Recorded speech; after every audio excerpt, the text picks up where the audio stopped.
अस्सलाम वालेकुम नाज़रीन, मैं हूं कामरान खान और आप देख रहे हैं शेवनुज़। आपको पता चलें कि शेख रशीद ने आज एक फिर जो है बयान दिया है कि इमरान खान का लिए खौफनाक काल देने जा रहे हैं। ये बहुत ही जो है गैर ज़िम्मेदाराना बयान है। इसमें क्योंकि हम ये सब जानते हैं कि पाकिस्तान में एक और पार्टी भी है जिसका ताल्लुक़ मजहबी तबके से है, तहरीक लब्बैक पाकिस्तान। उनके बहुत बड़े जलसे जुलूस हो रहे हैं। आप ट्विटर पर अगर जाके देखें, फेसबुक पर, तो उनको बैन किया गया है। वो बहुत बड़े जलसे कर रहे हैं जितने पीटीआई बड़े कर रही है। तो अगर खौफनाक कॉल देने की बात की जाए, अगर आवाम को डिस्टर्ब करने की बात की जाए, हुकूमत को ब्लॉक करने की बात की जाए, तो ये सिलसिला अगर चल निकला तो फिर बहुत सारे लोग और बहुत सारी पार्टियां मैदान में आ जाएंगी जो कि आवाम के लिए, पाकिस्तान के लिए और आने वाले मुस्तकबिल के लिए, हमारी मीशत के लिए एक अच्छी बात नहीं होगी।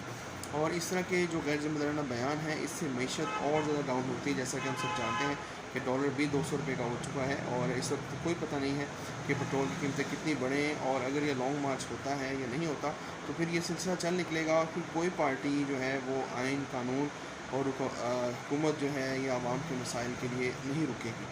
तो शेख रशीद के इस बयान को जो है जारी करने से पहले या इस पर बात करने से पहले एक पॉलिसी जो है उस पर बात होनी चाहिए कि किस तरीके से आवाम को इस मुश्किल से निकाला जा सकता है।